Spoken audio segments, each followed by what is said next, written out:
ఉంది. ఆయన సంచరించుచు యెరికో పట్టణములో ప్రవేశించి దాని గుండా పోవుచుండెను. ఇదిగో సుంకపు గుత్తదారుడును ధనవంతుడును అయిన జక్కయ్య అను పేరు గల ఒకడు యేసు ఎవరో అని చూడగోరెను గాని పొట్టివాడైనందున జనులు గుంపు కూడి ఉండుట వలన చూడలేకపోయాను. అప్పుడు యేసు ఆ త్రోవను రానయ్యుండెను గనుక అతడు ముందుగా పరిగెత్తి ఆయనను చూచుటకు ఒక మేడి చెట్టెక్కెను. యేసు ఆ చోటికి వచ్చినప్పుడు కన్నులెత్తి చూచి, జక్కయ్య త్వరగా దిగుము, నేడు నేను నీ ఇంట ఉండవలసి ఉన్నదని అతనితో చెప్పగా అతడు త్వరగా దిగి సంతోషముతో ఆయనను చేర్చుకొనెను. అందరూ అది చూచి ఆయన పాపి అయిన మనుష్యుని యొద్ద బస చేయ వెళ్ళెనని చాలా సనుగుకొనెను. జక్కయ్య నిలువబడి, ఇదిగో ప్రభువా, నా ఆస్తిలో సగము బేదలకిచ్చుచున్నాను. నేనెవని యొద్దనైనను అన్యాయముగా దేనినైనను తీసుకుని ఎడల అతనికి 4 గంతలు మరలా చెల్లింతునని ప్రభువుతో చెప్పాను. అందుకు యేసు, ఇతడును అబ్రహాము కుమారుడే, ఎందుకనగా నేడు ఈ ఇంటికి రక్షణ వచ్చి ఉన్నది. నశించిన దానిని వెదకి రక్షించుటకు మనుష్య కుమారుడు వచ్చెనని అతనితో చెప్పెను. ఆమేన్. ప్రభు అయిన యేసు ఆయన మరణించడానికి యెరూషలేముకి ప్రయాణమై వెళ్తున్నారు. అది చివరి ప్రయాణం. ఆ యెరికో పట్టణం గుండా ప్రభు అయిన యేసు వెళ్తూ ఉన్నారు యెరూషలేముకి. ఎంతో మంది ఆయన్ని చూడాలని ఎగబడుతున్నారు. యేసు ఎవరు అంటే ఆ జక్కయ్యకు కూడా ఆశ కలిగింది. యేసుక్రీస్తు గురించి విని ఆయన్ని చూడాలని ఆయనకు కూడా కోరిక పుట్టి ప్రయత్నం చేశాడు. కానీ జనాలు ఎక్కువ ఉండడం, ఈయన పొట్టివాడుగా ఉండడం యేసు కనిపించట్లేదు ఆయన. కాబట్టి యేసు ఏ దారిలో వస్తాడో, అంటే యెరూషలేంకి వెళ్లే దారి యెరికో గుండా తెలుసు కాబట్టి ఆ ఊరు వాడే, తర్వాత ఈ దారిలో వస్తాడని ఆ దారిలో ఉన్న ఒక చెట్టు చూసి పైకి ఎక్కాడు. ప్రభు అయిన యేసు సరిగ్గా అక్కడికి వచ్చి ఆ చెట్టు కింద దగ్గరికి వచ్చేసరికి యేసు నడుస్తూ ఉన్నవాడు ఆగిపోయి ఆ చెట్టు పైకి చూసి, జక్కయ్య, మీ ఇంటికి నేను వస్తున్నా, కిందకి దిగాను. వెంటనే వాళ్ళ ఇంటికి వెళ్ళడానికి ముందు అక్కడున్న జనాలందరూ విన్నారు యేసు ఏమన్నారు. అలాంటి వాడి ఇంటికి వెళ్ళడం ఏంటి? ఆయన ఒక పాపి, అలాంటి వాడి ఇంటికి వెళ్ళి ఈయన బస చేయడం ఏంటి? సో యేసు వెళ్తున్నది కేవలం భోజనంకి మాత్రమే కాదు. ఆ రోజు రాత్రి అక్కడ ఉంటారు. మధ్యాహ్నం భోజనమో అది ఏ టైమో తెలియదు, కానీ వాళ్ళ రాత్రి భోజనం చేసి వాళ్ళు అక్కడ ఉంటారు. బస అనే మాట ఉపయోగించారంటే రాత్రి అక్కడ పడుకునే ఉదయం అక్కడికి వెళ్తారు. ఆయన ఇంట్లో చేయడం ఏంటి? ఆయన అసలు మంచోడు కాదు కదా, పాపి కదా, అలాంటి వాడి ఇంటికి వెళ్ళడం ఏంటి ఈయన అని అందరూ అనుకున్నారు. తర్వాత అక్కడ మనకి డైరెక్ట్ గా లేదు. వెంటనే ఏముందంటే, నేను అన్యాయంగా ఎవరి దగ్గర తీసుకున్నానో వాళ్ళకి అవన్నీ ఇచ్చేస్తాను, నేను ఎవరి దగ్గర ఏవేవి సంపాదించానో 4 గంటలు ఎక్కిస్తాను అని ఆయన చెప్పాడు. అప్పుడు యేసు, ఇతను కూడా అబ్రహాము కుమారుడే, నేడు ఇంటికి రక్షణ వచ్చింది. చివరిగా ఆయన ఇచ్చిన కంక్లూజన్ ఏంటంటే, నశించిన దాన్ని వెదక రక్షించడానికి మనిషి కుమారుడు వచ్చినని అందరితో చెప్పలేదు, అతనితో చెప్పాడు. ఆయన చిన్నోడు కాదు. గ్రీక్ లో, ఇంగ్లీష్ లో ఏమని ఉంటదంటే, ట్యాక్స్ కలెక్టర్స్ కే ఆయన ట్యాక్స్ కలెక్టర్. అంటే ఆయన కింద ఎంతో మంది పన్ను వసూలు చేసే వాళ్ళు పనిచేస్తున్నారు. ఈయన పన్నులు వసూలు చేసేవాడు కాదు. ఈయన కింద చాలా మంది ఉన్నారు, మత్తయి లాంటి వాళ్ళు. మత్తయి పని ఏంటంటే పన్నులు వసూలు చేయడం. అలాంటి వాళ్ళందరికీ ఈయన హెడ్. వీళ్ళు చాలా ఘోరంగా దోచుకునే అవకాశం ఉంటది కాబట్టి దోచుకున్నాడు కూడా, ఆయనే ఒప్పుకున్నాడు. ఈ దేశంలో ఏం జరుగుతుంది? పస్కా పండక్కి దేశమే కాదు, ప్రపంచ నలుమూలల నుంచి జనాలు వందలు వేల సంఖ్యలో గుంపులుగా యెరూషలేముకి ప్రయాణమై వెళ్తుంటారు. ఈ వైపు నుంచి యెరూషలేముకి వెళ్లే వాళ్ళందరూ యెరికో పట్టణం దాటి వెళ్ళాలి. ఆ ఊరి గుండా యేసు వెళ్తున్నాడు అనేది న్యూస్. యేసు ఎవరు అంటే, జస్ట్ దానికి కొన్ని రోజుల ముందే ఆ యెరికో పట్టణానికి ఒక 20-24 కిలోమీటర్ల దూరంలో లాజరును బతికించాడు ఆయన ఈ దారి గుండా వస్తున్నాడు అనే విషయం ఊర్లోకి ఉన్న కాంటెక్స్ట్. ఆయన ఎవరో ఎలా ఉంటాడో చూడాలని ఆశ. ఊర్లో వాళ్ళందరూ ఆ రోజు అదే మాట్లాడుకుంటున్నారు, యేసు ఈ దారి గుండా వెళ్ళబోతున్నాడు. ఎంతో మంది గుంపులుగా వెళ్తున్నారు యెరూషలేముకి, కానీ ఈ రోజు స్పెషాలిటీ ఏంటంటే యేసు. ఇంతకీ యేసు ఎవరంటే, చనిపోయిన బతికించాడు, ఇలా అంతవరకు చేశాడు, యెరూషలేముకి వెళ్తున్నాడు అనేది ఒక పెద్ద అలజడి. ఇప్పుడు అందరి దగ్గర ఆ మాట విన్నారు. ఇప్పుడు ఆ వీధిలో పరిస్థితి ఎలా ఉందంటే, జనాలు యేసు వచ్చే దారి కాబట్టి ఆయన ఎలా ఉంటాడని చూడడానికి చాలా మంది నిల్చున్నారు. 10 ఇళ్ళు ఉన్న వీధి, జనాలు ఫుల్గా ఉన్నారు అనుకోండి. ఆ తర్వాత నిల్చోవచ్చు కదా జక్కయ్య. ఆ తర్వాత కూడా ఖాళీ లేదు వీధిలో. అంటే ఆ వీధిలో యేసు ఆ చివరి నుంచి ఆ చివరికి దాటే వరకు ఎక్కడ ఖాళీ లేదు. జనాలు అలాగే ఉన్నారు, గోడలాగా. మనుషులందరూ అడ్డుగా ఒక పెద్ద గోడల పర్వతంలో నిల్చొని ఉన్నారు. ఈయన దగ్గర ఒక సమస్య ఉంది. ఈయన పొట్టివాడు, ఎక్కడో ఒక దగ్గర ఖాళీ ఉంటే నిల్చునేవాడు కదా వీధిలో. ఇంకా ఆయనకున్న ఒకే ఒక అవకాశం, ఏ మేడో ఏదో ఎక్కి నిల్చొని చూడాలి. ఆయన వచ్చే దారి తెలుసు కాబట్టి ఎదురుగా చెట్టు ఉంది, ఆ చెట్టు ఎక్కాడు. ఇతగాడు ఎక్కగలిగేటంత చెట్టు అది కూడా గుర్తు చేసుకోవాలి. ఆ చెట్టు ఎక్కి యేసుని చూడాలని వెయిట్ చేస్తున్నాడు. ఇప్పుడు యేసు సరిగ్గా చెట్టు కిందకు వచ్చాడు. చెట్టు కిందకు వచ్చి అలాగ నడుస్తున్నవాడు అక్కడికి వచ్చి నిల్చున్నాడు. చూపుతోనే పలకరిస్తూ వెళ్తున్నాడు అంతే. అందరూ ఆయన చూడడం. ఖచ్చితంగా యేసైతే మాత్రం అటు ఇటు చూస్తాడు.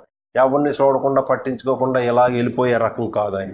వాళ్ళ మీద ప్రేమతో వారి రక్షణ కోసం పరలోకం నుంచి వచ్చిన వాడు ఆయన్ని చూడాలని అందరూ అంతగా చూస్తూ ఉంటే కోపంతో చూడటం, పట్టించుకోకుండా అలాంటి రకం కాదు. ఖచ్చితంగా అటు ఇటు మనుషుల్ని చూస్తూనే వెళ్తాడు. అది ఆయన వ్యక్తిత్వాన్ని బట్టి మనం ఈ మాట చెప్పగలం. అక్కడైతే లేదు బైబిల్లో. తర్వాత సరిగ్గా అంతవరకు వెళ్తూ ఉన్నవాడు మేడి చెట్టు దగ్గరకు వచ్చేసరికి నిల్చున్నాడు. అక్కడికి వచ్చి నిల్చునేసరికి ఇక్కడ ఏదో చెప్పబోతున్నాడో, ఏదో అద్భుతం చేయబోతున్నాడు అని కొంతమంది చూస్తారు. అని ఏదో ఒకటి అనుకుంటారు కదా. ఆయన అద్భుతము చేశారు, మెసేజ్ చెప్పారు. ఎలాగా అంటే ఆయన పేరు పెట్టి పిలిచాడు. ఆయన జక్కయ్య ఈయనకెలా తెలుసు? ఆ స్థలంలో, జక్కయ్య స్థానంలో మనమే ఉంటే అసలు పేరు పెట్టి పిలవగానే ఆ కొమ్మ జారి పడిపోవాలి. పడిపోలేదులేండి. ఎందుకంటే ఆయన ఎలా ఉంటాడో చూద్దామని ఈయన ఎన్నో ప్రయత్నాలు చేస్తే మొత్తం ఆ వీధిలో రోడ్డు అటువైపు ఇటువైపు జనాలు ఎక్కడ ఖాళీ ఇవ్వట్లేదు. ఆ చివరికి ఈ చివరికి ఖాళీ లేదంటే మీరు అర్థం చేసుకోవాలి యేసు గూర్చి వార్త ఏ స్థాయిలో వినబడుతుందో మనం అర్థం చేసుకోవాలి. ఎవరినంతగా చూడాలని ఆశపడుతున్నాడో ఆయనే వచ్చి పేరు పెట్టి పిలిచేరికి దెబ్బకు ఉలిక్కిపడి జారి పడిపోవాలి. అంటే అక్కడ ఎమోషన్ అర్థం చేసుకోవాలి. పేరు పెట్టి పిలవడంతోనే మొత్తం అక్కడ మెసేజ్ అంతా అయిపోయింది ఆయన హృదయంలో. బైబిల్లో చూస్తాం మనం, ఈ ఎవరింట్లోనైనా ఉండాలంటే యేసును వాళ్ళు పిలుస్తారు, కానీ యేసు ప్రభువే అది కూడా నీ ఇంట్లో ఉండొచ్చా అని అడగలేదు. నీ ఇంట్లో ఉండాలి, నేను కిందకు రా వేగం అని అన్నాడంటే అది ఆజ్ఞ కాదు, అలాగనే అసలు రిక్వెస్టే కాదు. ఆయన వెంటనే దిగొచ్చాడు. ఈ ఇంటికి రక్షణ వచ్చిందని యేసుప్రభు అన్నారంటే వాళ్ళు ఇంకా ఇంట్లోకి ఉన్నట్టే. 8వ వచనం, ఇదిగో ప్రభువా. జక్కయ్య ఈ వాక్య భాగంలో మాట్లాడిన మొదటి మాటది. ప్రభువా అనే పిలుపులోనే ఇంకా ఆయనకి ఏమర్థమైంది అర్థం చేసుకోవచ్చు. ఎవరైనా బోధకుడా అంటారు, ఒక ప్రవక్తను కూడా బోధకుడా అంటారు, అయ్యా అని అంటారు. ఈయన ప్రభువా అని పిలిచాడంటే ఈయనకి ఏమర్థమైపోయింది? ఆల్రెడీ ఏమని విశ్వసిస్తున్నాడు? ఇదిగో అనే మాటకు అర్థం ఏంటంటే చూడమని. సో ప్రభువుకి ఆయన చెప్తున్నది ఏంటంటే, నా ఆస్తిలో సగము బేదలకు ఇచ్చిచున్నాను. యేసు ప్రభు ఎక్కడ అడిగాడు ఇది అసలు? ఈ 18వ అధ్యాయం ముందు అధ్యాయంలో మిక్కిలి ధనవంతుడైన ఒక అధికారి వచ్చి యేసు ప్రభువుకి అడుగుతాడు, నేను పరలోక రాజ్యంలో ప్రవేశించాలంటే ఏం చేయాలని? నీ ఆస్తి అమ్మి బేదలకు ఇచ్చేసి నువ్వు నన్ను వెంబడించంటే ఆ అబ్బాయి చాలా ఫీల్ అయిపోయి వెళ్ళిపోతాడు. ఎందుకంటే చాలా ఎక్కువ ఆస్తి, అదంతా అమ్మేసి బేదలకు ఇచ్చేయాలి. ఆ యవనస్తుడు చేయలేదు. కానీ ఇక్కడ ఈయన యేసు ప్రభు ఈయనకి చెప్పకుండానే ఈయన చేశాడు. నీకు ఒక్కటి కొదువుగా ఉంది, నువ్వు ఈ పని చేయి బాబు అని చెప్తే ఆడు మిక్కిలి ధనవంతుడు ఆ అబ్బాయి కాబట్టి చాలా బాధపడి వెళ్ళిపోయాడు యేసుప్రభు దగ్గరికి రాకుండా. కానీ ఈ వ్యక్తికి ఆ మాటలు ఏం చెప్పలేదు యేసుప్రభు. యేసుప్రభు వచ్చి ఆ ఇంట్లో ఉంటే చాలు, ఆ వ్యక్తితో మాట్లాడితే చాలు, దానికి తగినట్టు ప్రభు ఏదో మాట్లాడితే చాలు, దర్శిస్తే చాలు. అంటే ఇక్కడ ఉన్న వ్యక్తి ఎవరు, ఎలాంటి వాడు, ఆ వ్యక్తికి ఏ మార్పు వస్తే ఆ వ్యక్తి నిజంగా మారినట్టు. చాలా మంది మారేమని చెప్పుకుంటారు. నిజానికి మనలో ఏ పాపం ఉందో దానికి సంబంధించిన మార్పు రాకపోతే మరి ఏం మారినట్టు? ఇక్కడ ఆ వ్యక్తి గురించి ఏమనుకుంటున్నారు తెలుసు అందరూ? ఈయన పాపి అయిన మనిషి యొద్ద బసం చేయడానికి వెళ్తున్నాడు ఏంటి? ఆయన పాపి కదా. ఏ విషయంలో జక్కయ్యని ఈ జనాలందరూ, ఊరి వాళ్ళందరూ పాపి అనుకుంటున్నారంటే డబ్బు విషయంలోనే.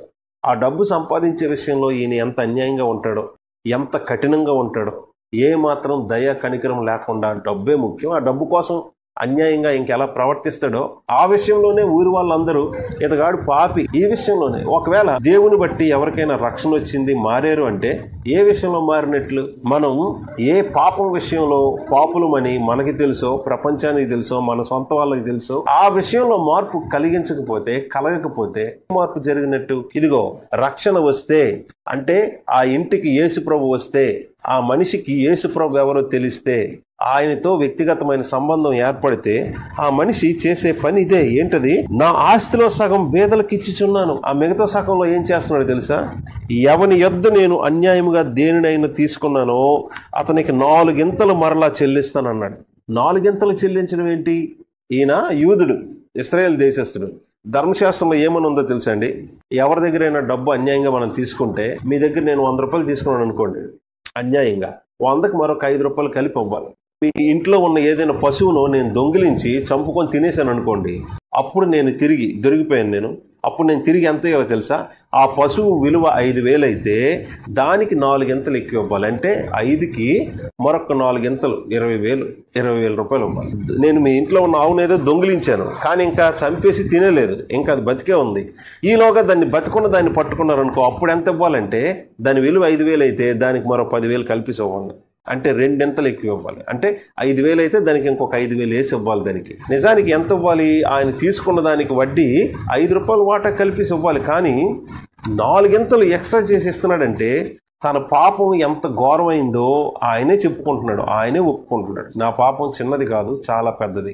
నాకు రావాల్సిన శిక్ష కూడా చిన్నది కాదు, చాలా ఎక్కువే పడాలని ఆయన ఆల్మోస్ట్ వాని ఒక ఇంటిలో ఉన్న పశువును దొంగిలించి దాన్ని చంపి తినేస్తే ఎంత ఎక్కువ రెట్లు కలిపి మరలా తిరిగి మనం పే చేయాల్సి ఉంటుందో అంత పే చేస్తారు. ఇది ధర్మశాస్త్రం బట్టి వచ్చే లెక్క. ఆయనే తన పాపాన్ని అంత వరస్ట్ గా చూశాడు. ఆయన ఏమని డిక్లేర్ చేశాడో తెలుసండి, నేను ఎవని యొద్ద అన్యాయముగా అయినా దేన్నైనా తీసుకునే ఎడల అతనికి 4 గింతలు మరలా చెల్లింతును, నా ఆస్తిలో సగము బేదలకిచ్చుచున్నాను. ఈ 2 మాటల్లో ఇప్పుడు సీను ఎక్కడికి వెళ్తుందో తెలుసండి, ఎవరెవరు బేదలో వాళ్ళ దగ్గరికి వెళ్ళి ఈయన ఆస్తిలో కొంత భాగం వాళ్ళకి ఇస్తున్నాడు. ఎవరెవరి దగ్గర అన్యాయంగా ఈయన దోచుకున్నాడో తీసుకున్నాడో వాళ్ళకి 4 గంటలు తిరిగి ఇస్తున్నాడు. ఇతగాడు ఎంతమంది దగ్గరికి వెళ్తాడో ఆ ఊరి పెద్దలు, అయ్యా మీరు ఇలాంటి వాళ్ళు కదా, మీరు ఏది వదలరు కదా, ఏమైంది సార్ మీరు అవన్నీ తెచ్చేస్తున్నారు వెనక్కంటే మాట్లాడితే ఇప్పుడు జక్కయ్య గారు ఏమని మాట్లాడతారండి, ఇప్పుడేంది సార్ ఇలా మారిపోయారంటే ఆయన ఏం చెప్తారో తెలుసా, సంపాదించడం వెనకాతలు వేసుకోవడమే గొప్పది అనుకున్నాను కానీ అంతకంటే గొప్పది నాకు దొరికింది, అందుకే ఎరుకో పట్టణంలో ఏమైందో తెలిసిన వాళ్ళు ఏం చెప్తారు చెప్పండి. పక్క నుంచి మొన్న వాళ్ళ ఇంటికి యేసు వచ్చాడు, అప్పటి నుంచి ఈయన ఇలా అయిపోయాడని ఆల్రెడీ తెలిసిన వాళ్ళు గుసగుసలు ఆడుకుంటారు. ఈ జీవితంలో నాకు తెలియక డబ్బు ఆస్తి ధనమే గొప్పదనుకున్నాను, దానికోసమే జీవితం అనుకున్నాను. జీవితంలో అసలైంది డబ్బు ధనము ఆస్తి పాస్తులు కాదు, అన్నిటికంటే ముఖ్యం ప్రభు అయిన యేసుక్రీస్తు. జీవితంలో ఆయనతో నేను గడిపిన ఆ క్షణం, ఆయన నా పేరు పెట్టి నన్ను పిలవడం, ఆయన నాతో ఉండడానికి నన్ను కోరుకొని రావడం, ఎంతకంటే గొప్పది జీవితంలో ఇంకేదీ లేదు. కాబట్టి అవి తిరిగి ఇస్తున్నప్పుడు ఖచ్చితంగా వాళ్ళేని అడుగుతారు, చుట్టూ ఉన్న వాళ్ళని అడుగుతారు, నేను తిరిగి ఇచ్చేయడానికి నాకు అప్పుడు తెలియక అలా ప్రవర్తించాను అని మరలా వెనక్కి వెళ్ళి మన వల్ల ఎవరికి బాధ నష్టం కోపం దుఃఖం కలిగిందో వాళ్ళకి వెళ్ళి మనం సారీ చెప్తే, అరే ఎందుకురా బాబు నువ్వు వచ్చి చెప్తున్నావు అంటే, వాళ్ళు అడిగినా అడగపోయినా చెప్పాలి. నేను వెనక్కి వచ్చి క్షమాపణ చెప్పడానికి నష్టం తిరిగి ఇవ్వడానికి కారణం యేసు. వాళ్ళందరికీ ఆయన ఇస్తున్న సాక్ష్యం ఏంటో తెలుసా, ఇలాంటి వారిని మార్చటమే యేసుక్రీస్తు స్థాపించే రాజ్యం.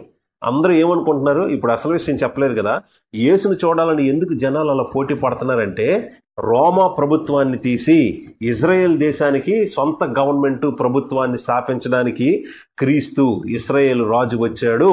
ఈయన ఇలాగ యెరూషలేముకి వెళ్ళి యెరూషలేములో ఇశ్రాయేలు యొక్క రాజ్యాన్ని స్థాపిస్తాడు. ఆయన ఎంత శక్తివంతుడంటే చనిపోయిన వాళ్ళు కూడా బతికించేస్తున్నాడు.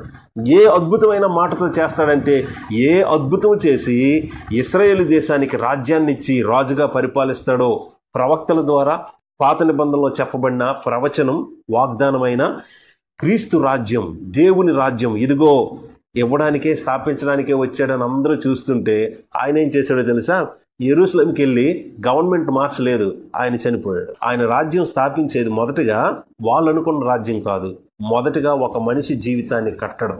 అందులోకి ఆయన ఎవరితో ముడిపెట్టాడో తెలుసా, ఈయన కూడా అబ్రహాము కుమారుడే, ఈ రోజు ఈ ఇంటికి రక్షణ వచ్చిందని రక్షణ గురించి చెప్పాడు. వాళ్ళేమనుకుంటున్నారు తెలుసా, మేము ఆల్రెడీ అబ్రహాం సంతానం దేవుని పిల్లలం, మాకు కొత్తగా రక్షణ అవసరం లేదు, ఏ రక్షకుడు అవసరం లేదు అనుకుంటున్నారు. నో, మొదటిగా మీకే రక్షణ అవసరం. మీకే రక్షణ లేకుండా, మీ ఇంటికే రక్షణ లేకుండా మీరు ప్రపంచానికి ఏం అందిస్తారు? చూసారా, ఈ ఇంటికి రక్షణ వచ్చిన తర్వాత ఏం జరిగిందో తెలుసా, అనేక ఇళ్లకు రక్షణ సాక్ష్యం వెళ్ళింది. ఆ మార్పు నిజంగా ఆయనకు వచ్చిందంటే అది యేసుప్రభు చెప్పక్కర్లేదు. ఈ విషయంలో నువ్వు పాపం చేస్తున్నావు, ఈ విషయంలో మారని ఎందుకు చెప్పాలి? చాలా మంది పాపం చేసిన పాపాలు చేసేస్తారు, ప్రభువా నువ్వు నాతో మాట్లాడంటారు. ఇంకేం మాట్లాడని నీకు తెలీదా, నువ్వేం చేసావా? పోనీ పాపం చేశాను, పోనీ దాని గురించి అయినా నువ్వు నాతో మాట్లాడంటే నీకు తెలుసు ఆల్రెడీ అది పాపం, ఇంకా నన్ను దాని గురించి మాట్లాడమంటున్నావు ఏంటి? మళ్ళీ కొత్తగా నీకు వాక్యం చూపించడం ఏంటి? నీకు తెలియదేంటి? నీ మనస్సాక్షి నీ మీద నేరారోపణ చేస్తుంది, ఏ విషయంలో తప్పిపోయావో. మరలా నేను చేసిన పాపం గురించి నువ్వు నాతో ప్రత్యేకంగా మాట్లాడితేనే అప్పుడు అమ్మో దేవునికి నా పాపం గురించి తెలుసు, నాతో మాట్లాడుతున్నాడని అప్పుడు నీకు ఫీలింగ్ రావడం ఏంటి? ఇప్పుడు మన ఇంట్లో ఈ పశ్చాత్తాపం ఈ మార్పు రావట్లేదంటే మనం అర్థం చేసుకోవాలి, మన ఇంటికి యేసుప్రభు రాలేదు. అందుకని సువార్త 14వ అధ్యాయం ఈ మాట నేను చదువుతున్నా, ఎంత ప్రాముఖ్యమైనదో. 23వ వచనం, ఒకడు నన్ను ప్రేమించిన ఎడల వాడు నా మాట గైకొనును, అప్పుడు నా తండ్రి వానిని ప్రేమించును, మేము అంటే నేను తండ్రి కలిసి వాని యొద్దకు వచ్చి వాని యొద్ద నివాసము చేతుము. వచ్చి చిన్న విజిట్ ఇచ్చి వెళ్ళిపోవడం కాదు, వచ్చి ఉండిపోతాం అన్నట్టే పాఠం. మనతో యేసుక్రీస్తుంటే మనం ఏ పాపం విషయంలో ఉన్నామో ఆ పాపం విషయంలో పశ్చాత్తాపము మారు మనస్సు.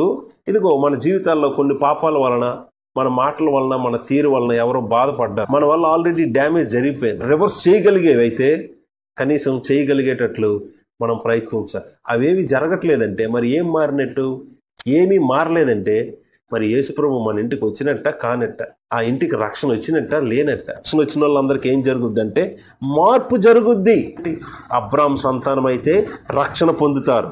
రక్షణ పొందితే మీలో ఈ మార్పులు ఉంటాయి. ఏంటా మార్పులు అంటే యేసు క్రీస్తు మీద ఆసక్తి. ఈయన కూడా అబ్రాహాము కుమారుడు అనే మాటకు అర్థం ఏంటంటే అబ్రాహాము కుమారుడైతే క్రీస్తు మీద ఇష్టం. అబ్రాహాముకి యేసుక్రీస్తు మీద ఇష్టం ఉందా? యెహోవా మీద ఇష్టం ఉందా అంటే అక్కడ ఆ వాక్య భాగాలు చూస్తే అబ్రాహాముకి ఎవరి మీద ఇష్టం? ఎవరిని చూసి సంతోషించాడు, పండగ చేసుకున్నాడు? యెహోవా. మరి ఇక్కడ యేసుప్రభు యోహాను సువార్తలో ఏమన్నారో తెలుసా?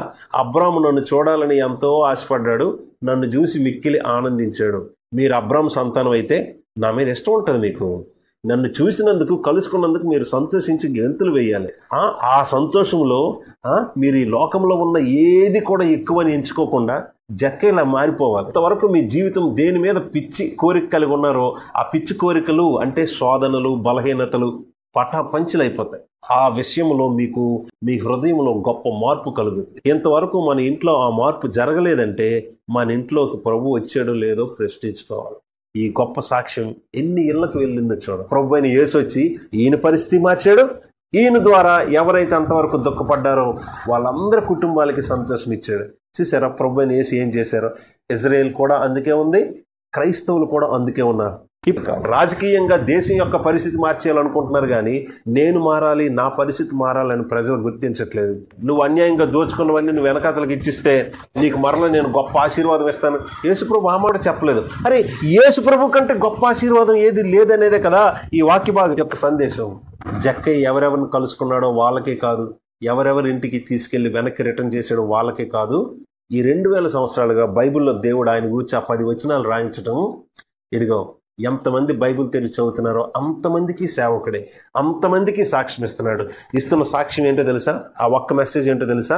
అన్నిటికంటే గ్రేటెస్ట్ బ్లెస్సింగ్ ప్రభు అయిన యేసుని కలిగి ఉండడం, ఆయన నా పేరు పెట్టి పిలవడం, ఆయన నాతో వ్యక్తిగతంగా అందరికీ చూసి మెసేజ్ చెప్పడం వేరు, నాతోనే పిలిచి నాతోనే మాట్లాడడం, నాతో మా ఇంటికి రావడం, నా దగ్గరికి వచ్చి నా జీవితాన్ని మార్చు. ఎంతకంటే గొప్ప ఆశీర్వాదం లేదు అనేది అద్భుతమైన వాక్యం. దానియేలు గ్రంథం 4వ అధ్యాయంతో ప్రపంచమంతటికి పత్రిక రాసి ప్రపంచానికి నెబుకద్నెజరు చక్రవర్తి ఇస్తున్న సాక్ష్యం. నాకు తెలియక ఇంతవరకు నేనే పెద్ద గనుణ్ణి, పెద్ద చక్రవర్తిని, సాధించాను, కట్టాను, పరిపాలిస్తున్నాను అనుకున్నాను. కానీ ఇదిగో నన్ను పశువులా చేసి దేవుడు నా గర్వాన్ని అలా అనిచాడు. చూసారా, ఒక చక్రవర్తి ఆయన పశువు అయిపోయినని ఆయన గురించి ఆయన రాసుకోవడం ఎంత అవమానం. ఇగో ఇక్కడ జక్కయ్య కూడాను నిజంగానే నేను ఎంతో మంది అన్యాయంగా దోచుకున్నాను అని ఆయన చెప్తున్నాడు. అంటే ఒక గొప్ప చక్రవర్తి నేను పశువు అయిపోయి ఆ అడవుల్లో బట్టలు లేకుండా పశువులాగే తిరిగినాను అని ఆయన తన స్వాస్థాలతో ఆ మాటలు రాయించి తన గురించి తానే సాక్ష్యం. ఎవరో చెప్పుకున్నారంటే వేరు, ఆయనే చెప్పాడంటే ఎంత అవమానం నాకు వచ్చినా పర్వాలేదు,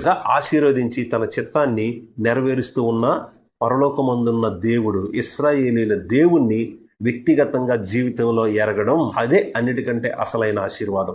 అలాంటి వాళ్ళు వాళ్ళకి అవమానం వస్తుందని అనుకోరు. నిజంగా మార్పు చెందిన వాళ్ళు ఏమొస్తుంది తెలుసా? ఆల్రెడీ మన పాపం వల్ల అవమానం వచ్చింది. ఆ ప్రభువు నన్ను శిక్షించబట్టి నాకు అర్థమైంది, అయ్యో ఇలాంటి దేవుడు ఒక ఆయన ఉన్నాడని దాన్ని బట్టి అర్థమైంది. ఇశ్రాయేలీల పరిశుద్ధ దేవుడైన యెహోవా ఇలా శరీరాన్ని ధరించి మన కొరకు సిలువ వరకు వచ్చాడు, మన ఇంటి వరకు వచ్చాడు. అందుకే మన ఇంటి పరిస్థితి, మన కుటుంబం పరిస్థితి, మన జీవితాలు అద్భుతంగా మార్చాడు. ఈ సంతోషం మన వరకే ఉన్నదంటే అది నిజంగా రక్షణ కాదు సార్. అది మీ ఇంటికి వచ్చిన ఈ ఆనందం అనేక ఇళ్లకు చేరాలి. అధికయ్య ఉన్నంత వరకే అనేక మందికి సాక్షులుగా పనిచేశాడు అనడం సరిపోలేదు. దేవుడు ఈ గ్రంథంలో 10 వచనాలు అతగాడి గురించి రాయడం, through out the years, through out the ages, history, ఎంతమంది బైబిల్ వాక్యంలో ఆ మాటలు విన్నారో వాళ్ళందరికీ సేవ చేస్తారు.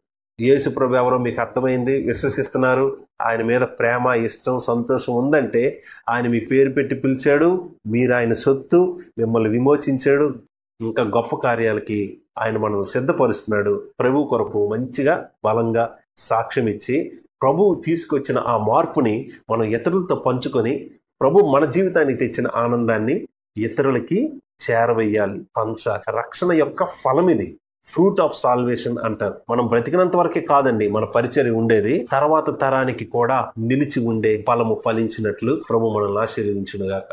ఆమేన్.